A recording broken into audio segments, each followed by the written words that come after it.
Ассалаумағалейкум. Екі бұқа YouTube каналының тұрақты көрермендері. Видеоны көрместен бұрын каналға жазылып, лайк басып, пікір қалдырып, достарыңызбен бөлісуді ұмытпаңыздар. Көп болды, видео саламай кеттік. Жұмыс қарбалас болып, біраз шаруаларменен солай болып жүрміз. Ал енді бүгін бір видео салып қояйын деп, бұқаларды көрсетіп қояйын деп. 2 ай 22 күн болды бүгін. 2-2 деген цифр. 3-2 бүгін. Соны біраз видео жариялап қояйын деген оймен бүгін бұқаларды салып отырмын. Бұқаларымыз міне жатыр. Түстен кейін уақыт. Жем шөбін жеп тәртең. Содан қазір ас қорытып жатыр. Осы кезде міне салмақ қосатын кездері.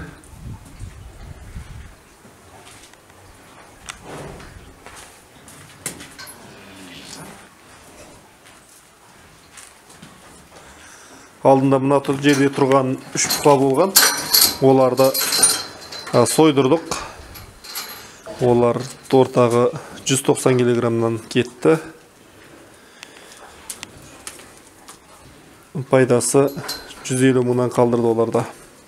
Олар 5 ай тұрды.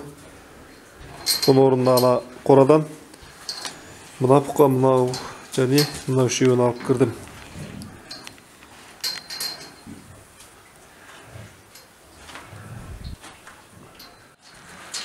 Міне 2 ай 22 күндегі нәтижеміз осылай. Осылай ет жинап келеді. Бұйырса жаман емес деген ойдамын. Сіздер де айта кетіңіздер. Ал енді бұл бұқалар не жем жейді, сізде қандай режим деп көп кісілер жазып жатыр. Кей кісілерге жауап беріп жатырмыз, кей кісілерге бере алмай жатырмын. Сосын WhatsApp-ма да шығып хабарласып жатыр. Бірінші кірген кезде 15 күнге дейін жемді азырақ бердім. Арпа кебек екеуін араластырып 1,7 арпа мен кебек, естеріңізге сақтап алыңыздар. 1,7-ден кейін жүгері қосып, тәртең 1,5 келе, кешке 1,5 келе мөлшерінде. Ал енді 10 күннен кейін, 10 күн толғаннан кейін бидай қосасыз. Бидай қосып 15 күнде бидайды аз қосып беріп жіберіп, сол кезге дейін 2,5 келе, 3 келеге шығарып аласыз. 3 келеге шығарған кезде 2 мөшек кебек, 1 мөшек бидай, 1 мөшек жүгері, 50 келеліктер, 1 мөшек арпа қосып араластырып 2 ай солай тәртең 3 келеден, кейбіреулері 3 келеден төменірек жейді, кейбіреулері 3 келеден жоғары жейді. Солай беріп отырамыз. Тәулігіне 6 килограмм, алды 7 килограмм жейді. Ал енді 2 ай асқаннан кейін режимді өзгертесіз. Өзгерткенде ана қосып жатқан 1 мөшек кебекті алып тастайсыз. Жаңа айтуды ұмытып кеттім. Жымық қосасыздар. 5 килограмм жымық қосасыздар. 50 келе бидай, 50 келе жүгері, 50 келе арпа, 20 килограмм кебек, 5 килограмм жүгері жымық қосасыздар. Сонымен барлығын араластырып, тәртең 3 келе, ал жақсы жейтіндеріне 4 келеге дейін. Мыналар 4 килограмм жеп тұр бір уақытында. Солай бересіздер. Тұзды аптасына 1 рет ашылатып бересіздер. Ал енді жемге қосып береміз ба деп жатыр. Мен енді жемге қосып бермеймін. Мамандардың айтуы бойынша тұзды бөлек берген деп айтқан, сол арқылы беріп жатырмын. Ал енді шөпке келетін болсақ, тәртең бірінші шөп салынады. Жарты түктен аз көбірек, біреусіне жетпейді. шөп салынады жоңышқа. Одан кейін, ол жеп болғаннан кейін су беріледі. Судан кейін жем салынады. Жемнен кейін тағы да біраз шөп. Солай 2 мезгіл. Сағат 3-4-ке дейін жемдерін осылай жеп болады. Міне алды. Қазір таза тұр. Навалары таза қазір. Қазір сағат 5-тен кейін бастап тағы да сол режиммен қараймыз.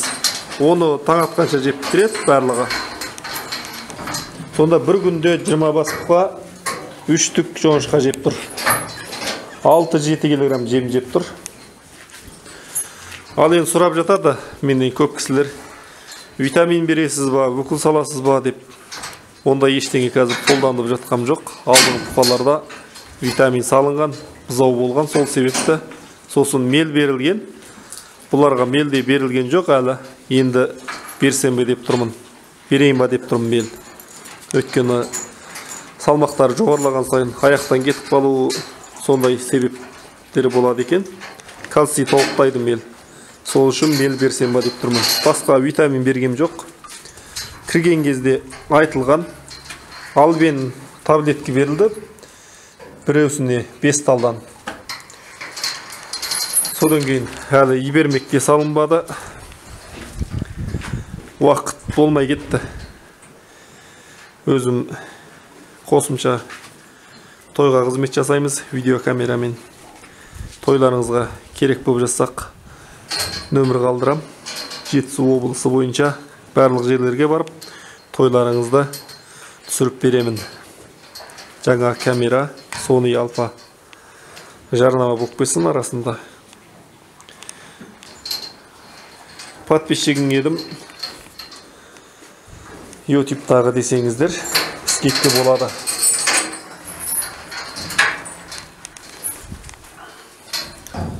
Енді бұйырса 2 ай 10 күн тұрады деп жоспарланып тұр. Сол кезде көреміз енді. Уақытым болып жатқан кезде видео салып отырам. Сұрақтарыңыз болса, қойсаңыздар болады. Әр сұрақтарыңызға жауап беремін. Және де сол сұрақтар бойынша видео түсіремін. Әр қазақ бай қуатты болсын. Каналға жазылуды ұмытпайық. Лайк басып, қолдау білдіріп отырайық. Суымыз қазірше енді уақытша осы жерден кеп тұр. Даладан үй жақтан келеді бұл су енді шлангымен. Соны осыған толтырып қойып, осы арқылы береміз. Сосын біразына мына шланг трубамен екеуін жалғап шлангыны қосып, сол арқылы береміз. Мынандай навалары бар. Бұған да дөңгелек салдырам деген, салдырамай жатырмын. Бұйырса салдырамыз енді.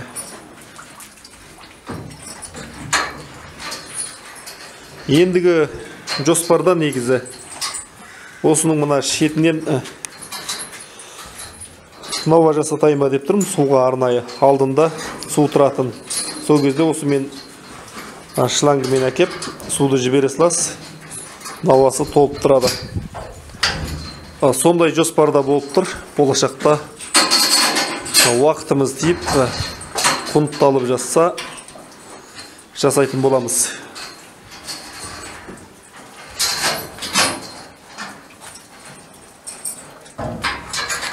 Ангус 1,5 жас. Мына жатқандардың барлығы сол 1,5 жастар.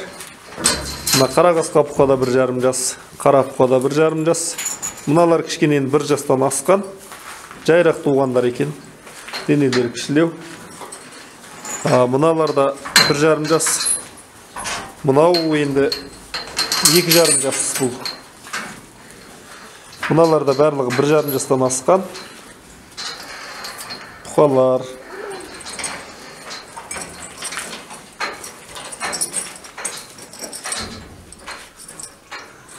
Мына қорада 3 бар, міне ең кішкенелері болған. Бұларға да тура солармен бірге кірген. 2-2-2 болды бүгін. 2 ай 22 күн.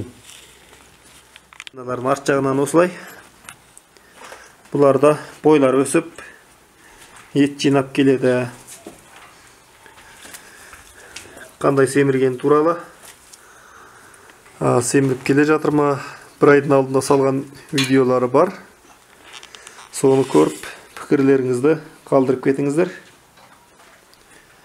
Әр қазақ бай қуатты болсын. Келесі видеода жолыққанша сау болыңыздар.